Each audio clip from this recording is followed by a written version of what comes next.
L'actualité des DCF, quand je reprends le magazine Tribu, je vois transformation, belle une rose. Pourquoi cette transformation? Qu'est-ce qui se passe? Bien, notre mouvement, oui, il est en transformation parce que tout simplement notre environnement, il est en transformation. À commencer déjà par la transformation de la fonction commerciale. Donc on est une fonction qui connaît une mutation assez incroyable. J'aime à dire que c'est déjà le cas aujourd'hui pour beaucoup de services, pour beaucoup d'industries, mais ça sera le cas demain avec justement le développement de l'imprimante 3D. On ne produira que ce qui a été vendu. Ça change complètement notre rôle dans l'entreprise. Puisqu'on se retrouvait, nous, très en aval, et aujourd'hui, on se retrouve très en amont. Puisque c'est nous qui co-construisons avec nos clients, des outils, des services à haute valeur ajoutée. Donc notre fonction connaît un bouleversement sans précédent.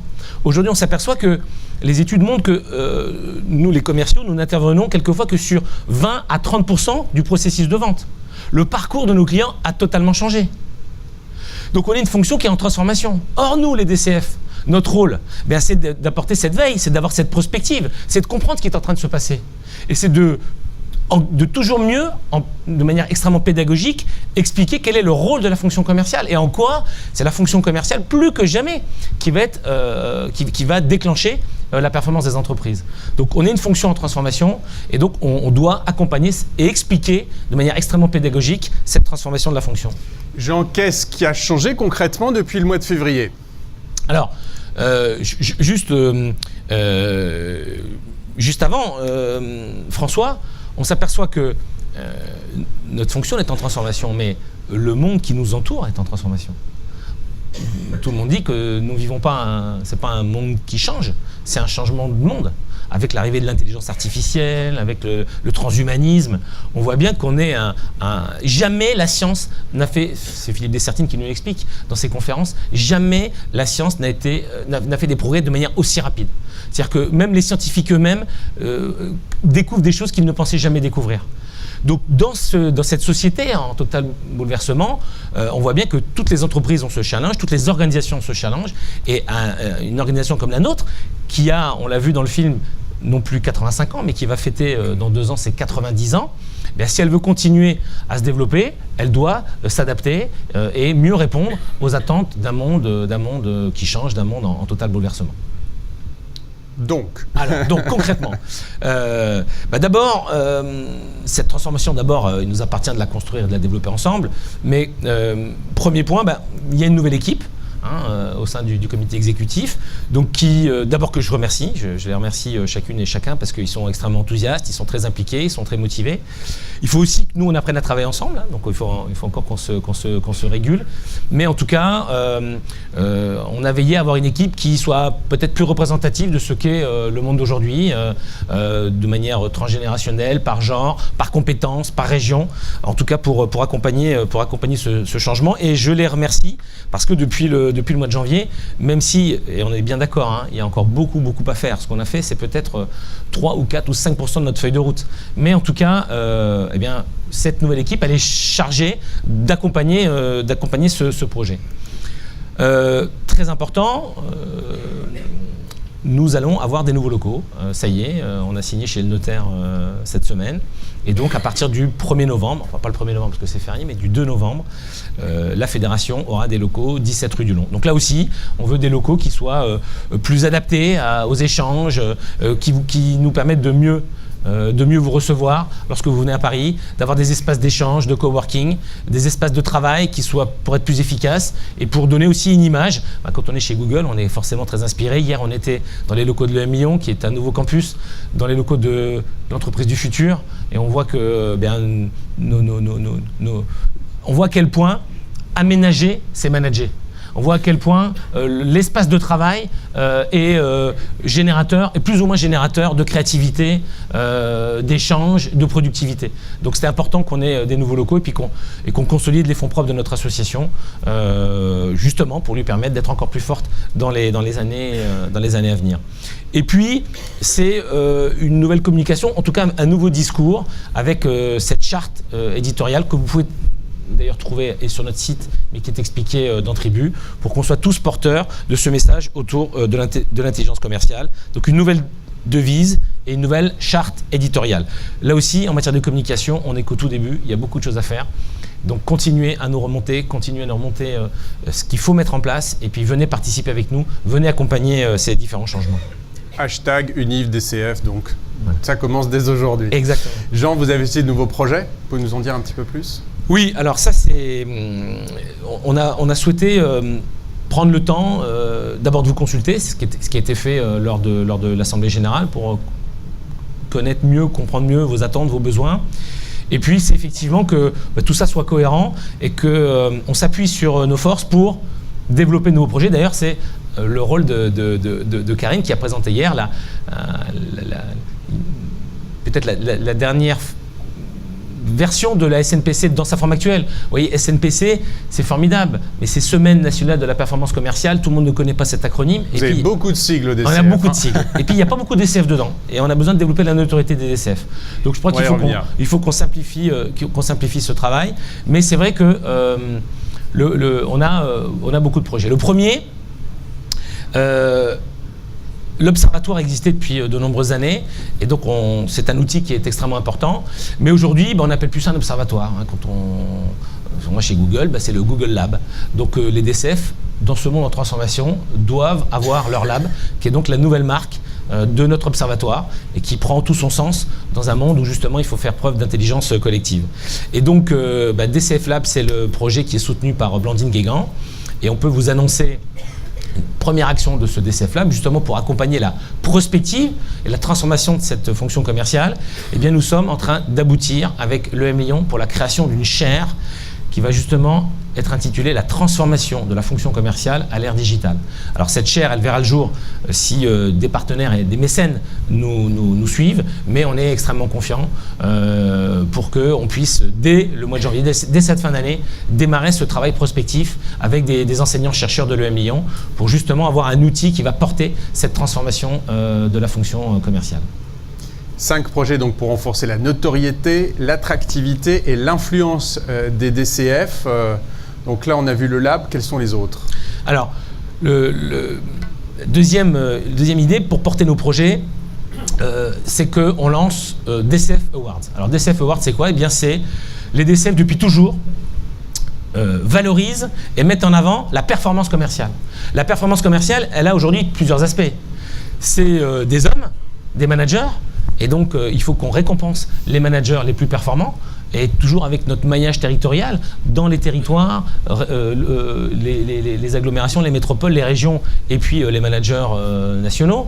Les entreprises, on l'a vu hier, incroyable, la SNPC, mais hier, il y avait beaucoup d'entreprises territoriales, mais il n'y avait aucune entreprise parisienne, aucune entreprise nationale.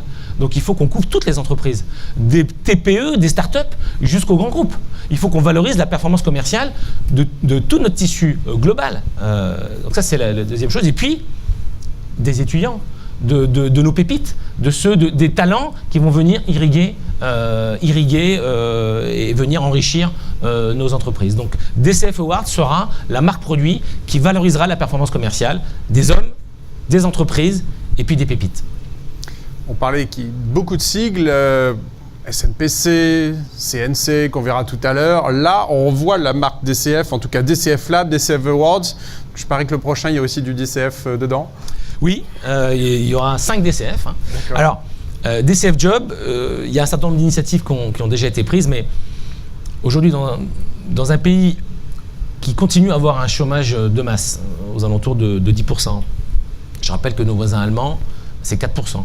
Nos voisins anglais, c'est moins de 5%. Donc dans un pays qui continue à avoir un chômage de masse, il faut qu'on prenne des initiatives en matière d'emploi. Alors que paradoxalement, on évalue avec nos experts à 150 000 emplois disponibles en permanence dans la fonction commerciale. Donc on se doit, nous, aujourd'hui, de prendre un certain nombre d'initiatives. Alors, d'autant plus que dans vos associations, il y a déjà des initiatives incroyables qui ont été prises. Et je pense notamment à Job Co, et c'est la raison pour laquelle Marie tout à l'heure va nous expliquer comment elle a construit Jobinco. Il faut qu'on s'en inspire pour voir de quelle manière on peut être plus efficace en matière d'emploi. En tout cas, on sera présent au Salon Paris pour l'emploi le 6 et 7 octobre. Et donc, dans les semaines et mois à venir, il faut que DCF Jobs soit une vraie réalité avec notamment un outil qui vous permette d'abord à vous d'avoir une plateforme pour mettre en avant vos recherches d'emploi et vous aider et aider nos adhérents, parce que c'est un service aussi qu'on doit rendre à nos adhérents. Il faut qu'on soit plus serviciel pour nos adhérents. Les aider à trouver un job, à trouver des commerciaux plus facilement, et on sait que c'est difficile. C'est une vraie question. Jean, quand je feuillette aussi Tribu, je vois qu'il y a beaucoup de conférences animées au sein des DCF. Ça aussi, c'est un des projets qui continue d'être porteur. Oui, parce qu'il faut le faire savoir. C'est absolument incroyable la richesse des initiatives qui sont prises dans nos 80 associations chaque année. Le nombre d'experts, donc on va renouveler évidemment le catalogue de nos conférenciers, le mettre à jour, mais il faut aussi là aussi qu'on ait une marque qui porte l'ensemble de ces conférences. Et donc tout simplement, et l'idée vient de notre ami Charles Battista qui ne peut pas être avec nous ce matin, mais on va lancer ce programme DCF Conference Club. Donc quand on est adhérent DCF, on a ce privilège de pouvoir assister gratuitement à toutes ces conférences d'experts. Et moi, le conseil, et j'en parle avec beaucoup d'entre vous, je pense qu'il faut vraiment que nos conférences soient réservées gratuitement à nos adhérents. Et il ne faut pas hésiter, parce qu'il y a souvent, je vois dans les associations, beaucoup de gens, de soi-disant sympathisants, qui viennent à nos conférences, mais sans jamais payer, sans jamais rentrer dans le mouvement. Donc c'est un peu dommage. Ça doit être un privilège, un avantage exclusif. Quand on est membre du réseau DCF, eh bien on a accès à toutes les conférences DCF, Conférence Club, où qu'elles soient, partout en France. Et c'est un privilège qui doit être réservé à nos adhérents. Jean, vous avez parlé de prospective, de performance, d'emploi et donc d'expertise à l'instant. Est-ce que vous avez aussi des initiatives en termes de formation? Là, c'est aussi le prof qui parle. Mais oui. Alors, historiquement, les DCF étaient engagés, parce que les DCF ont même eu, à une certaine période, une école de vente. Donc, je rassure, parce que je sais qu'on a des partenaires écoles dans la salle, on n'a pas vocation à être des concurrents du Steak, de l'Hydrac ou d'autres. D'ailleurs, beaucoup d'entre nous interviennent dans ces écoles, ou de sub de vente, parce qu'il y a des gens de sub de vente aujourd'hui ici. En revanche, dans un monde qui est en transformation, là aussi, c'est un service qu'on doit apporter à nos adhérents, qui est la capacité à se former de manière quasi permanente. Donc là aussi, je pense que sur ce sujet, il faut qu'on prenne des initiatives. Et on doit notamment, nous, dans un pays qui ne valorise pas suffisamment les sciences commerciales, donc remettre à jour les sciences commerciales. Et on peut imaginer que les DCF soient finalement en capacité de valider les formations commerciales, d'être un petit peu comment s'appelle cette entreprise qui labellise, voilà, comment s'appelle-t-elle? Je cherche son nom, ça ne me revient pas. Qui aujourd'hui intervient qui labellise dans tous les domaines. Comment? L'AFNOR, mais il y en a une autre. Bureau Veritas. Bureau Veritas. D'être un peu le Bureau Veritas, merci, de la formation commerciale et en tout cas de proposer des outils, de proposer à nos adhérents de se former tout au long de ce parcours. Là aussi, c'est un avantage qu'on doit réserver à nos adhérents. Jean, quand on fait du management, on parle toujours d'échéance. Donc pour ces 5 projets, quelle est l'échéance? Quelle est la timeline? Alors, DCF Lab, c'est tout de suite. Donc ça démarre, c'est le nouveau nom de l'observatoire. DCF Awards, eh bien c'est le prochain, ça va englober le prochain CNC, la prochaine SNPC, et puis on réfléchit à un événement important dans le cadre de nos 90 ans, qui sera labellisé par DCF Awards. Et j'espère que, je vois Laurent Bayard qui est dans la salle, on discute beaucoup en ce moment avec Hervé Langlard, avec Initialist, parce qu'il faut aussi qu'on transforme notre mode de collaboration. Et là, je pense qu'on a dans une époque de la co-construction, en intelligence collective entre le groupe Initialist et les DCF, il faut potentiellement qu'on imagine ce que pourraient être les DCF Awards demain. DCF Job, DCF Conference Club, là c'est tout de suite, je crois que c'est là, voilà. DCF Job, DCF Academy, là il nous faut un peu plus de temps, on en est aux prémices, là c'est plutôt à partir de 2018-2019. Alors donc sur cette jolie slide, on voit le mot DCF apparaître autour du lab, des awards, Job, Conference Club, Academy. La marque DCF est bel et bien présente ici. Quelles sont vos réflexions autour de ce sigle, autour de cette marque? Alors on en a parlé hier avec les présidents de région qui étaient présents, mais vous savez, la marque c'est quelque chose d'extrêmement important. Souvent la marque, d'ailleurs, la valeur de la marque, on la connaît quand les entreprises ont un gros souci. Vous voyez, quand il y a eu, McDonald's a eu des difficultés il y a une dizaine d'années, Quick on a eu aussi. Quick ne s'en est jamais remis en France. Le problème qu'il y a eu, je crois que c'était à Avignon, du décès d'un ou pas, provoqué ou pas, ça a tué cette marque, aujourd'hui reprise par Burger King. McDo qui a connu la même difficulté à résister. Pourquoi? Parce qu'ils avaient une marque qui était une marque très très forte. Une marque, ça rassure. Donc les DCF, c'est une vieille marque qui a 90 ans. C'est une marque qu'on doit rajeunir, moderniser, mais c'est une marque. C'est notre marque, c'est ce qui nous réunit tous. Et je suis quelquefois, comment dirais-je, beaucoup sollicité en me disant, quand je vois qu'on a un mouvement qui se porte bien, avec 2500 adhérents, on maintient à peu près nos effectifs, je pense qu'on pourrait être beaucoup plus nombreux. La marque DCF, elle doit soutenir toute la communauté commerciale. La communauté commerciale en France, c'est, j'espère, quand même plus que 2500 personnes. Alors on a des sympathisants. Et souvent on me dit, mais pourquoi payer une cotisation? Et puis pourquoi payer une cotisation à la fédération? Alors je ne vais pas vous faire le discours que j'ai fait au président de région hier, parce que ce serait trop long, il faut qu'on respecte le timing, sinon je vois déjà Karine et Richard qui vont faire des gros yeux. Mais je voudrais vous faire part d'une petite réflexion. Quand on décide, par exemple, on est entrepreneur, d'ouvrir un salon de coiffure. Prenons une ville, prenons la ville de Metz, par exemple. On a deux solutions. On peut créer Sam la Coupe. D'accord? Pourquoi pas? Et Sam la Coupe, c'est sans doute très très bien. Je suis sûr que c'est un excellent salon de coiffure. Et des Sam la Coupe, il y en a à Metz, il y en a à Thionville, il y en a dans toutes les villes de France. D'accord? Mais quand on est un entrepreneur et un coiffeur, on peut aussi décider autre chose. On peut aussi décider, par exemple, de devenir un franchisé de Desange. Alors, je ne dis pas que l'un est mieux que l'autre. Simplement, Sam la Coupe, la notoriété, elle ne dépassera jamais les frontières, peut-être même pas de la ville de Metz, mais peut-être d'un certain quartier. Jamais. Et peut-être que Sam la Coupe sera un entrepreneur heureux, il n'y a pas de problème. Mais Desange, c'est une marque. Quand on est un entrepreneur de Desange, eh bien, on s'appuie sur une marque. Sam la Coupe, c'est 15 €. Desange, c'est 50 €. Il y a une valeur, parce qu'il y a une expérience. Parce que Desange fait partie d'un réseau national, une marque internationale. Parce que quand on va chez Desange, c'est statutaire. Deuxième réflexion. Quand on est un entrepreneur et qu'on veut ouvrir un fast-food dans n'importe quelle ville, on peut être Dilal Burger, et si ça se trouve, ils sont excellents. Et on peut être un entrepreneur extrêmement heureux. Mais Dilal Burger, je pense que ça ne franchira jamais plus loin, la notoriété, la dynamique ne franchira jamais le quartier en question. Et on peut aussi décider, à contrario, de faire partie du réseau Burger King. Et on peut en avoir deux, on peut en avoir trois, on peut être un entrepreneur, et on peut être très très riche. Parce que souvent, les patrons de McDonald's, d'ailleurs j'aimerais qu'on en ait un peu plus dans notre réseau, les patrons de McDonald's, c'est souvent les plus riches du village quand même. Voilà, donc je ne dis pas que l'un est mieux que l'autre, mais je dis que celui-là, il apporte beaucoup plus de services à l'autre. Alors vous allez dire, c'est quoi le rapport avec les DCF? Quand on est un dirigeant commercial, par exemple à Besançon, et j'ai rien, encore une fois, contre le club affaires de Besançon, mais on peut rentrer dans le réseau club affaires de Besançon. Et c'est génial, c'est vachement bien. Par contre, le club affaires de Besançon, à Luxeuil, à Dijon, à Lyon, à Paris, j'en parle même pas, ou à Strasbourg, personne ne connaît. D'accord? On a une autre possibilité. On peut rentrer DCF de Besançon. On va avoir les mêmes caractéristiques, mais par contre, on appartient à un réseau. On appartient non pas à un club d'affaires de 40 ou 45 individus. On rentre dans un réseau de 2500 et j'espère demain de 5000 et pourquoi pas de 10 000. Quand on est membre du club affaires de Besançon, on n'est pas invité aux universités. On n'est pas invité à des conférences d'experts. On n'est pas invité à Cœur de Vie. On n'a pas un congrès national. Donc de grâce, cette marque DCF que vous avez construite, que nos prédécesseurs ont construit depuis 90 ans, mais il faut qu'on la valorise. Et on ne peut pas quand même rentrer dans le même univers de concurrence que le club affaires de Besançon. Et quand on me dit, oui, mais les DCF, ce n'est pas un club d'affaires. Mais je réponds, les DCF, ce n'est pas que un club d'affaires. Mais on ne s'interdit pas de faire du business entre nous.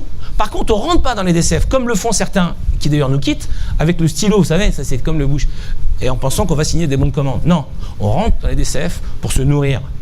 On rentre dans les DCF pour rentrer dans un réseau, pour travailler les rencontres. Regardez, hier, dans cette pièce, combien de fois le mot rencontre a été cité. C'est là, on se rencontre. On est plus intelligent collectivement. On est plus fort dans son job. On réfléchit plus. Et on est meilleur dans le business. Et évidemment qu'on fait du business. Et je crois que Jacques Ben, par exemple, quand il va acheter du vin à Limoges, eh ben, il préfère aller chez Didier Jameau, Intermarché, parce que c'est son ami, parce qu'il sait qu'il va bien le conseiller. Donc, bien sûr qu'on est un club d'affaires. On est un super club d'affaires. On est plus qu'un club d'affaires, on est un réseau. Donc, cette marque DCF, elle sert à ça. Et la cotisation locale et la cotisation fédérale, elle sert à nourrir la marque. J'espère que ce discours, vous allez le porter, vous allez l'expliquer. Peut-être que mes exemples ne sont pas bons, vous les adapterez. Mais en tout cas, nous, tous dans cette salle, je crois que la marque DCF, on en est fiers. Jean, pour terminer.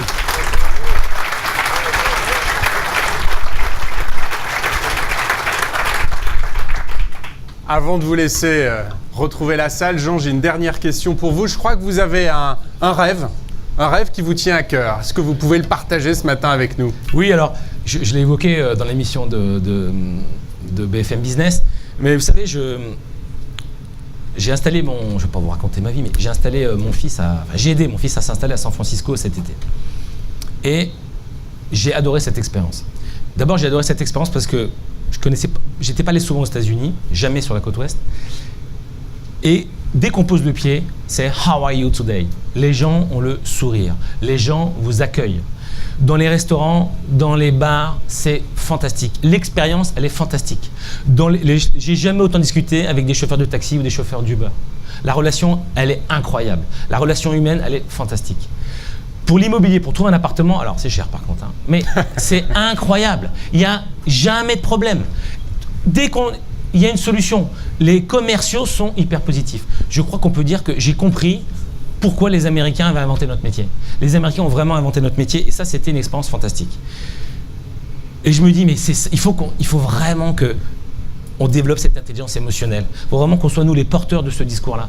Ça a été évoqué d'ailleurs aussi dans la pièce Cœur de vie par cet astrophysicien. L'école, hein, où on n'apprend pas suffisamment les gens à s'épanouir. Nous, on est dans des métiers, et je m'adresse là aux finalistes du CNC, mais vous allez vous éclater dans notre métier. Vous allez vous épanouir dans notre métier. Parce que nous, on a un vrai métier de relation, on a un métier qui est émotionnellement extrêmement riche. Et du coup, ça rend les gens positifs. Aux États-Unis, ils sont positifs.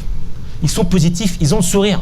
Vous discutez même avec les Noirs américains, vous dites « Ouais, mais moi, je suis en difficulté, mais moi, je suis américain. » Donc ça, c'était une expérience incroyable. Et puis, il y a autre chose qui m'a... Votre rêve. Et voilà. Et mon rêve, du coup, pardon. Martin Luther King. Et alors, alors, San Francisco, d'abord, ce qui est bien, c'est qu'il n'y a pas que des tours. Hein. La ville est magnifique, elle ressemble aussi à des villes européennes. Mais il y a quand même qu'ils appellent le Financial District. Et puis, vous avez des très, très jolies tours. Eh bien, figurez-vous que la plus haute tour, non pas de San Francisco, mais de la Californie, qui n'est pas finie d'ailleurs d'être construite, qui est souvent dans les nuages, eh bien, c'est la tour Salesforce. Et moi, mon rêve, eh bien, c'est que à Paris, par exemple, dans la capitale française ou dans des grandes villes, eh bien, la plus haute tour, hein, tour triangle. Voilà, par exemple, la future tour triangle, eh bien, ce soit la tour force de vente. Et certains d'entre vous m'ont dit, mais Jean, tu t'es trompé dans les locaux, tu n'aurais pas dû les prendre rue du Long dans le 17e arrondissement, tu aurais dû les prendre au dernier étage d'une tour. En tout cas, c'est le mindset, c'est l'état d'esprit.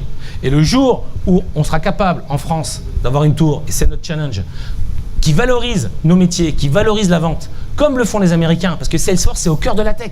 C'est là où il y a Google, c'est là où il y a Apple, c'est là où il y a Uber, c'est là où il y a toutes les startups. Eh bien, la plus haute tour, c'est la tour force de vente. Moi, mon rêve, c'est que ce soit pareil dans notre pays. Merci, Jean Muller.